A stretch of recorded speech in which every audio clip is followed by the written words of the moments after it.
네, 오늘은 두려워해야 하는 것에 대해서 함께 말씀을 살펴보려고 합니다. 오늘 함께 살펴볼 내용은 에스겔 시대 때에 이스라엘 북쪽 해안가에 있었던 두루라는 나라에 대한 것입니다. 두루는 작은 나라였지만 강하고 또 문명이 발달한 나라였습니다. 그들은 해상 무역을 비롯한 많은 무역으로 굉장히 많은 부를 쌓고 있었고 또 알파벳 그 첫 알파벳 언어가 학자마다 조금씩은 다른데 보통 페니키아어라고도 이야기를 하는데 그 페니키아가 바로 두루와 시돈을 이야기합니다. 그 페니키아어가 있어서 첫 그 혜택이 이 성경입니다. 성경이 그 알파벳 언어로 기록이 고히브리어가 그래서 그 페니키아라고 하기도 하고 조금은 용어는 다르지만 하여튼 그 첫 알파벳으로 기록된 문서가 됩니다. 그렇게 이 두루는 오랜 역사를 가지고 강하고 또 문명이 발달한 나라였습니다. 26절 보면 내 사군이 너를 인도하여 큰 물에 이르게 하며 동풍이 바다 한가운데서 너를 무찔렀도다 라고 이야기합니다. 두루는 해안가에 위치한 나라였고요. 그리고 또 그 해안가에서 한 700m 떨어진 한 30만 평 되는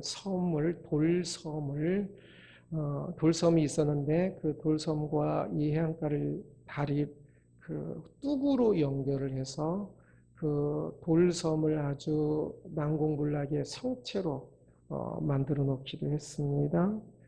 음, 그래서 강력한 국방을 이루면서 그러면서 그 해상 중개 무역 등을 통해서 엄청난 부를 얻었던 것입니다.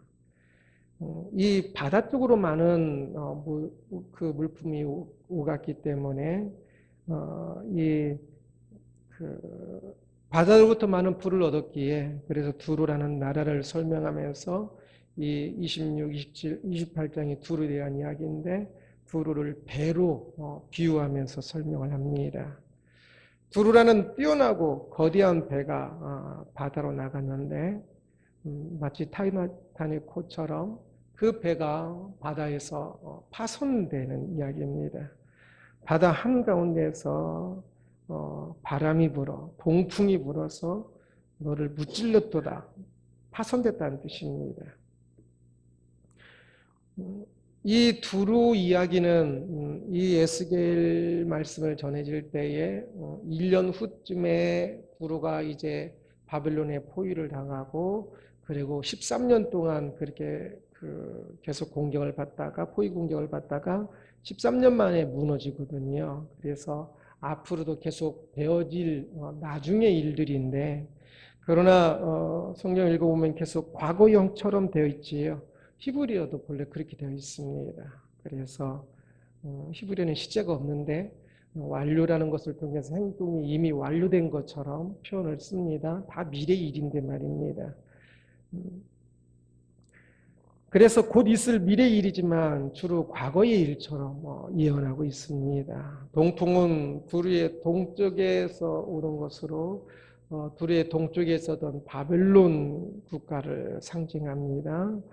이전에는 바벨론과 무역을 통해 많은 이익을 얻었는데 바로 이제 그들이 성공한 바로 그 자리에서 수많은 무역이 오가는 그 바다 한가운데서 동풍에 의해서 파손하는 이야기입니다. 배가 파손할 때 그 배 안에는 많은 진귀한 것들이 있었겠지요. 27절 보면 같이 한번 읽어보겠습니다. 내 재물과 상품과 바꾼 물건과 내 사공과 선장과 내 배의 틈을 막는 자와 내 상인과 내 가운데 있는 모든 용사와 내 가운데 있는 모든 무리가 내가 패망하는 날에 다 바다 한가운데에 빠질 것이며 라고 이야기합니다.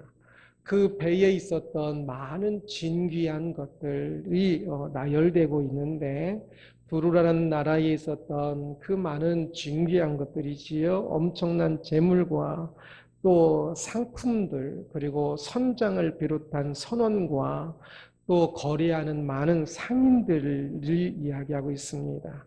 완전 보물선과도 같이요. 배에 있던 것은 모두 값비싼 것들이었습니다. 솔로몬 때도 은도 제대로 취급을 안 할 정도로 부유했는데 이 둘은 더 부유했습니다. 그들은 그러한 것들을 얻기 위해서 얼마나 많은 수고를 했을까요? 그러한 것들을 얻으면서 그때마다 그들은 많이 기뻐했을 것입니다. 금이 쌓여갈 때 행복도 쌓여갔겠지요. 돈이 쌓일 때 더 행복도 같이 쌓이지 않습니까? 그것처럼요. 외국의 진귀한 물건들을 구하였을 때 또 얼마나 내가 이러한 것들을 저 멀리 있는 곳에서부터 구했는데 얼마나 멋있는가 보라면서 자랑하고 또 행복했을까요?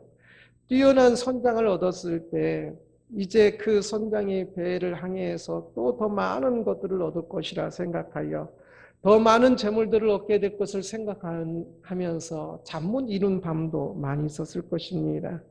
많은 상인들과 인맥을 쌓기 위해 만든 술자리와 그들이 마신 술의 양도 한없이 많이 있었을 것입니다.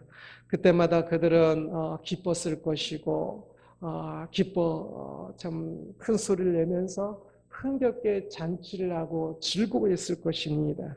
그런데 바로 그러한 모든 것들이 다 담겨 있는 그 배가 한순간에 파손하고 있는 것입니다. 파손할 때 그들에게 그 큰 기쁨이었던 모든 것들도 그 안에 기쁨 하나하나들은 다 기쁨의 일들이지요. 하나를 얻을 때, 하나를 더 채울 때 또 새로운 무엇인가 다 기쁨의 일들이었는데, 그러나 그것이 무너질 때는 함께 바다에 모든 것이 함께 수장돼 버리고 맙니다. 무엇보다 또한 자신들의 생명까지도 함께 잃어버리게 되겠지요. 두루는 굉장히 오랜 역사를 가지고 있는데요. 항상 그 나라를 유지를 합니다. 침략에서 제가 두루 역사를 다 다 보지는 못했는데 제가 알고 있는 역사에서는 두루가 이렇게 그 침략에 당해서 이 나라가 망한 적이 없습니다. 그러기에 지금까지 망하지 않았으니까 몇 천 년 동안 망하지 않았으니까 지금도 또 괜찮을 것이라 생각하고 있었습니다. 그러나 생각지도 않았던 일들이 이 두루에 일어난 것이지요.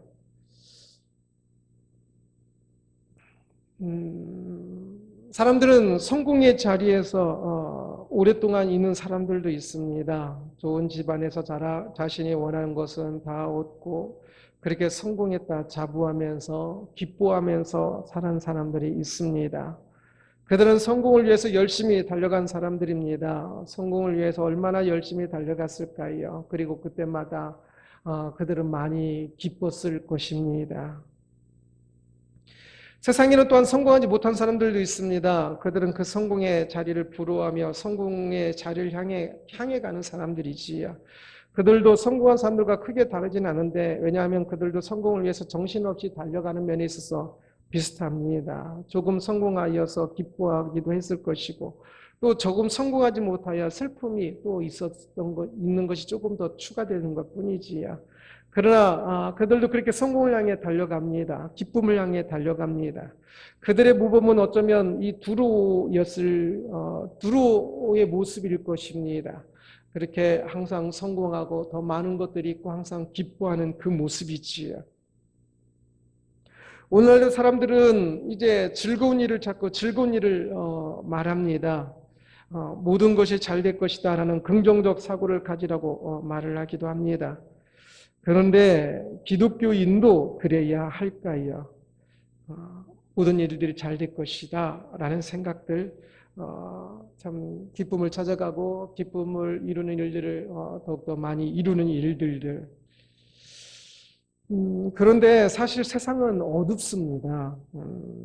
그 어둠 속에서 빛을 찾는 것은 옳은 일이지만 어둠을 빛이라고 말하는 것은 더욱더 슬픈 것이고 거짓이지요. 어둠을 보고 잘 될 거야, 잘 될 거야 라고 말한 것은 참 비참한 일입니다. 부르는 모든 것이 즐거웠습니다. 그러나 그것이 옳은 것은 아니었습니다. 그들은 충분히 즐거웠고 매우 긍정적이었습니다. 그러나 그래서 잘못이었습니다. 그들의 거짓된 기쁨이 깨지는 것은 순간이었습니다. 오늘 본문에서는 두루의 배가 파손할 때 들렸던 소리에 대해서 이야기하는데 28절 보면 내 선장이 부르짖는 소리에 물결이 흔들리리로다라고 말씀하는데요. 물결이 흔들리리로다는 것은 물결보다는 해안가가 더 나은 번역일 겁니다. 그래서 이 선장이 배가 파손되어서 이렇게 그 배에 빠져들어갈 때 선장이 그 고통과 또 공포로 절규하는 소리가 저 멀리 해안가까지 들려서 해안이 흔들린다라고 표현될 정도로 그 절규와 공포가 컸다라는 뜻입니다. 이 단락의 마지막 절인 35, 36절에도 이 공포에 대해서 나옵니다. 두루라는 배가 파손할 때에 두루의 주변 나라들이 느낄 공포와 또 그리고 두루 자체가 느낄 공포에 대해서 이야기합니다. 그래서 두려운 절망으로 끝나는 그들의 모습이 그려지고 있는데요. 그렇다면 이 공포의 실체는 무엇일까요? 두루가 망할 때만 있는 것일까요?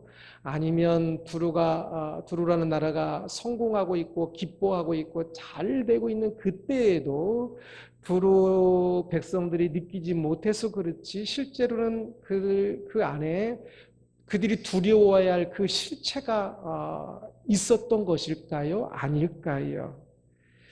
느끼지 못했을 뿐이지 이들이 지금 죽음 앞에서 반짝 두려워하고 있는 절망하고 있는 이 공포의 그 실체는 그들이 기뻐하고 있었던 그들이 즐기고 있었던 그 순간에도 실제로는 이 공포 실제는 그들의 운명이었고 그들의 가야 할 길이었습니다.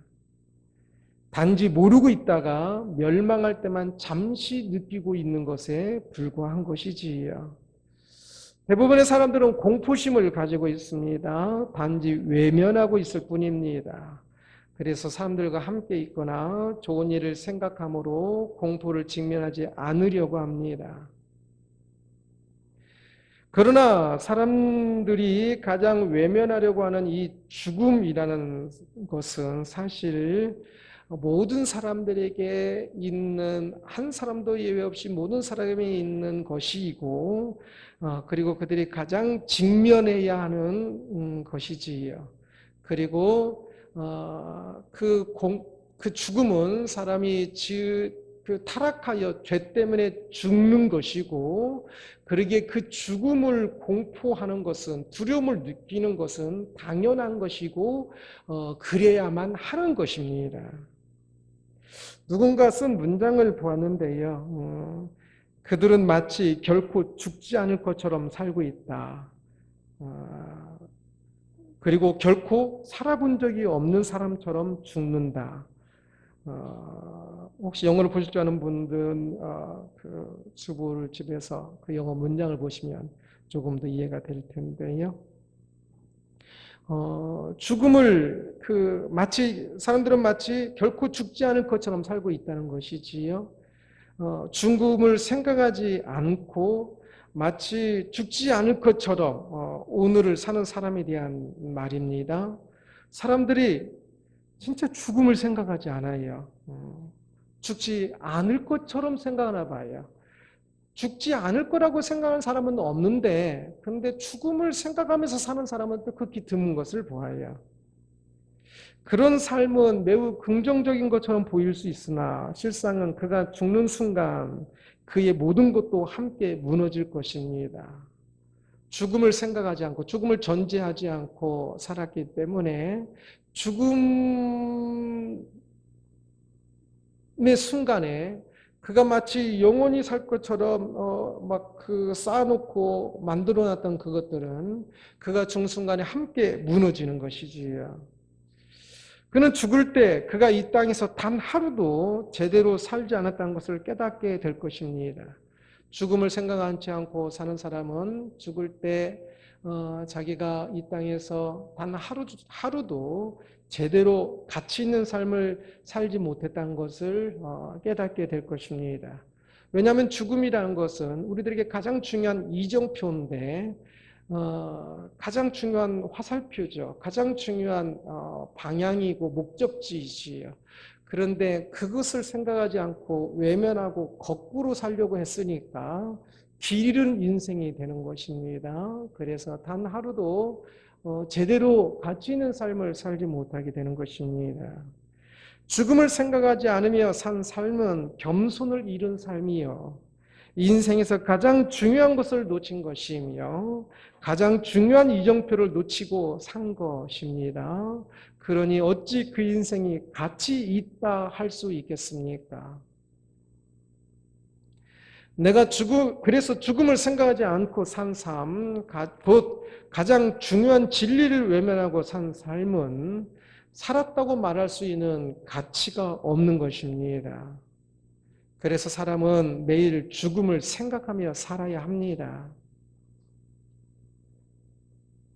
인간이 타락하여 좀 죽을 수밖에 없는 존재라는 사실을 그리고 그 죽음은 타락 때문에 생긴 것이어서 죄 때문에 생긴 것이니까 마땅히 공포를 느끼는 것이 당연한 것입니다.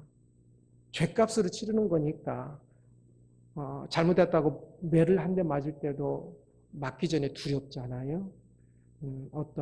만약에 형벌을 받는다면 받기 전에 두려울 것 아닙니까? 그렇다면 죽음에 대해서 당연히 두려운 것이 당연한 것이고 그리고 그 두려움을 생각해 하는 것이 명심해야 하는 것이 당연한 것입니다. 하나님을 떠난 죄된 세상에서 사는 공포, 이 세상은 사실 공포 자체지요. 하나님을 떠나서 타락하여서 이렇게 아픈 일들이 언제 어떤 일들이 닥칠지 모르지 않습니까? 참 언제 내 몸이 아프고 언제 내가 죽을지도 모르고요. 참 그 영적인 것도 참 그 귀신은 이제 좋은 사람이 영혼이 아니라 타락한 천사라고 그랬지요. 그래서 그 타락한 악한 천사 아무것도 아닌 줄 알면서도 때로는 어떤 때는 막 갑자기 온몸이 소름 끼치기도 하고 그렇지 않습니까? 만약 하나님의 은혜가 아니라면 우리는 영원히 죽을 수밖에 없는 존재라는 이 공포. 사람은 영원성을 가지고 있습니다. 창조될 때부터. 그런데 참 하나님의 은혜가 아니면 우리는 영원히 참 심판받는 그곳에 살 수밖에 없기에 그 영원한 그것과 그러한 것에 대한 이 공포를 가지는 것이 마땅하지 않겠습니까? 내가 얼마나 죄인인지를 아는 공포, 생각하면 생각할수록 참 내 안에 얼마나 많은 죄들이 있는지를 아는 이 공포가 있어야 하지 않겠습니까?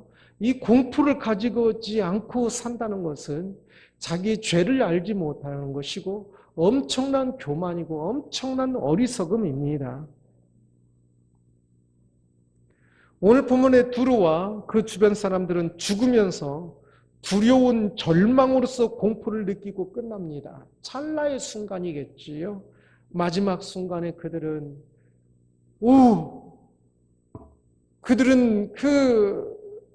자신들의 그 죽음과 더불어 맞이하게 될 그 영원한 심판에 대해서 참 이 죽음의 그 공포를 절실히 느끼면서 참 죽음이 그냥 끝나는 것이라면 사실 별거 아니지요.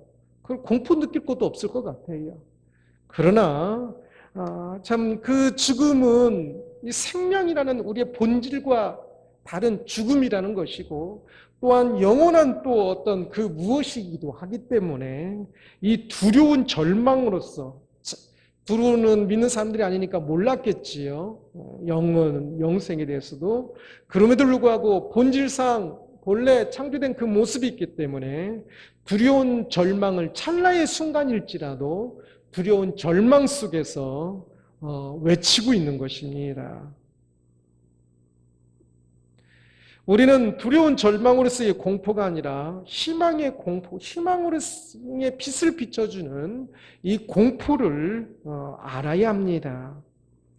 사람들은 공포를 여러 곳에서 느낍니다. 돈이 없을 때에 이렇게 살다가 큰일 나는 거 아니야? 공포심을 느끼기도 하고, 사랑한 사람과 헤어질 때 그 사람 없이는 절대 살 수 없을 것 같은 공포를 느끼기도 하고, 죽음을 직감할 때 또는 죽음 앞에 설 때 공포를 느끼기도 하며, 저 같은 경우는 의미 없는 일이 가장 고등학교 때부터 그게 가장 참 공포였던 것 같아요. 의미 없는 삶을 살 때, 또는 수치스러울 때, 또는 막연한 공포 등이 있습니다. 그런데 그 모든 고통의 원인은 오직 하나이지요. 하나님으로부터 멀어짐입니다. 그 모든 고통은 하나님부터도 멀어졌기 때문에 생긴 것입니다. 만약에 하나님과 상관없이 그 공포를 느끼는 것은 거짓이요. 오직 하나님 안에서 하나님으로부터 멀어짐으로, 타락함으로 이 모든 공포들이 있음을 알 때 그것은 바른 공포가 될 것입니다. 그래서 우리는 하나님을 그 두려움으로, 우리 죄로 하나님부터 멀어진 그것을 두려워하며, 그래서 나의 이 죄된 모습을 두려워하며 하나님 앞에 진정한 백성으로 거듭나기 위하여서 두렵고 떨림으로 사는 그 두려움을 가짐으로 세상의 거짓 공포에서 벗어나야 하는 것입니다. 우리들 잘 알고 있는 빌립보서 2장 12절에 이렇게 말씀하고 있습니다. 그러므로 나의 사랑하는 자들아, 너희가 나 있을 때뿐 아니라 더욱 지금 나 없을 때도 항상 복종하여 두렵고 떨림으로 너희 구원을 이루라 라고 이야기합니다. 두렵고 떨림으로 너희 구원을 이루어가라 라고 말씀하는데, 이렇게 두렵고 떨림으로 구원을 이루어가고 있는지요. 여기서 두려움은 그냥 쉽게 말하면 무서워하는 것입니다. 제자들이 어두운 저녁 갈릴리 바다를 걸어오시는 예수님을 보고 귀신인 줄 알고 무서워했지요. 마태복음 14장 26절 보면 무서워했다라고 표현을 쓰고 있는데, 이 단어가 똑같은 헬라어 단어입니다. 사도행전에 보면 아나니아가 죽었을 때 사람들이 보고 두려워하였습니다. 아나니아가 저렇게 하니까 죽었구나 라고 생각하면서 자신들의 모습을 뒤돌아보면서 깜짝 놀라며 두려워했는데, 이 두려웠다는 단어도 바로 지금 두렵고 떨림을 할 때 이 단어와 동일한 헬라어입니다. 우리는 그렇게 그 무서움, 경외니까 세상 어떤 무서움은 좀 달라요. 그렇지만 같은 속성들이 있어요. 이 무서움을 가지고 살아야 합니다. 세상이 주는 거짓 두려움이 아니라 하나님 앞에서 가져야 하는 참된 두려움을 가지고 살아야 하는 것이지요. 이 세상에서 우리가 진리 안에서 두려움을 가지고 산 사람은 죽음을 맞이할 때 그때의 두려움이 없을 것입니다. 이 두로 사람들이 느꼈던, 그 주변 사람들이 느꼈던 이 두려운 절망이 없을 것입니다. 공포가. 그러나 이 세상에서 하나님을 향한 두려움을 모르고 자기 하고 싶은 대로 살면 죽음을 맞이할 때 그는 분명히 두려워 떨게 될 것입니다. 신앙인도 마찬가지입니다. 이 땅을 살아갈 때, 오늘 하루하루를 살아갈 때 하나님을 두려워하면서 산 사람은 마지막 그 가장 공포스러운 그 죽음의 순간에 하나님 안에서의 평안을, 놀라운 하나님 평안을 느끼게 될 것입니다. 그러나 이 땅에서 하나님을 두려워하지 아니하고 산 사람은 마지막 날에 두려움이 임할 것입니다. 이 땅에서 제대로 산 삶이 없기 때문이지요. 믿음으로 산 삶이 없으니까. 두려워하고 있습니까? 기쁨 가운데 살던 두루가 파손했을 때 그 주변 사람들과 두루 백성들이 두려워하는 것을, 공포에 사로잡히는 것을 보았습니다. 두루라는 거대한 배가 파손할 때 그 안에는 수많은 존귀한 것들이 있었습니다. 많은 사람들에게 기쁨을 주는 것들이었지요. 그 물건들은 그것 하나에 일희일비하면서 지낸 수많은 세월이 담겨 있고 수많은 사람이 담겨 있으며 땀과 수고가 담긴 것들입니다. 다 기쁨과 관련된 것들이었어요. 그러나 그것은 한순간에 바다에 그냥 빠져서 없어지는 것들이었습니다. 그 기쁨은 기쁘니까 다 좋은 것 같고 긍정적인 게 좋은 것 같았으나 아니었던 것입니다. 기뻐했던 두루는, 평생을 기뻐하며 살았던 그 두루는 그것이 멸망할 때 두렵고 떨리는 그 공포심 속에서 종말을 맞이하게 되는 것을 봅니다. 지금까지 기뻐하던 인생은 한순간 두려움으로 바뀌어 마치는 것이지요. 두려운 종말을 맞이하는 사람들을 봅니다. 그들은 인생을 살면서 두려움, 하나님을 향한 두려움 없이 살았기 때문입니다. 이 땅을 살 때 우리를 창조하신 하나님을 두려워하면서 살아야 이 땅의 삶을 맞을 때 두려움이 아닌 평안으로 맞을 수 있을 것입니다. 두려워하며 살고 있는지요. 참으로 세상 일들에는 두려워하는 일들이 많이 있는데 정작 가장 두려워해야 할 그 하나님을 향한 두려움이 많이 없는 것을 보아요. 옛날에는 조금 더 많은 두려움을 가지고 조금 부모를 향한 그런 두려움보다는 마치 나쁜 사람을 향한 두려움 같은 어떤 잘못된 두려움을 가지고 있었던 것이 많이 문제가 됐었는데, 오늘날에는 요즘은 우리들이 신앙생활하면서 하나님을 향한 두려움이 없는 것이 문제인 것 같습니다. 너무 쉽게 생각해요. 너무 그냥 다 사랑할 것 같고 다 이해할 것 같고 그러나 거짓을 이해하시는 하나님이 아닙니다. 죄악을 하나님께서 이해하지 않으십니다. 죄악은 죄악이라 말씀하시지 그래도 좋은 게 좋은 거라고, 그래도 네가 기뻐하면 됐다, 그렇게 하지 않으십니다. 마태복음 10장 28절 보면 몸은 죽여도 영혼은 능히 죽이지 못하는 자들을 두려워하지 말고 오직 몸과 영혼을 능히 지옥에 멸하실 수 있는 이를 두려워하라 라고 말씀합니다. 세상을 두려워하지 말고 하나님을 두려워해야 합니다. 마지막 죽음의 순간에 두려운 절망이 아니라 이 땅에서 살 때에 하루하루를 하나님을 사랑하고 이웃을 사랑하기 위하여 어찌 살아야 할지 더욱더 두렵고 떨림으로 자기 구원을 이루면서 살아가야 하는 것입니다. 자신을 만족하게 하는 세상의 부와 명예를 얻지 못한 그 연약함 때문에 눈물 흘리고 두려워하지 말고 하나님께서 기뻐하시는 뜻을 따라 살지 못한 믿음의 연약함 때문에는 울고 두려워해야 합니다. 세상에 금은보화는 없는 것 때문에 두려워할 필요는 없습니다. 그러나 믿음이 없는 것 때문에는 두려워해야 합니다. 믿음이 없이 이 땅의 삶을 마칠 생각을 절대 해서는 안 됩니다. 믿음엔 깊이가 있다고 했지요. 넓이가 있다고 했지요. 높이가 있다고 했지요. 그래서 지금 죽어도 두렵지 않지만 그러나 지금 내가 작은 믿음을 가지고 적은 믿음을 가지고 죽는 것은 두려워해야 할 줄 알아야 합니다. 그래서 참으로 더욱더 두렵고 떨림으로 오늘 하루하루를 이 믿음의 길을 가기 위하여 하나님을 사랑하고 이웃을 사랑하며 아와 내 안과 내 밖에 하나님 나라를 더 확장하기 위하여 두렵고 떨림으로 이 땅을 살아가는 우리들이 되기를 주님의 이름으로 축원합니다.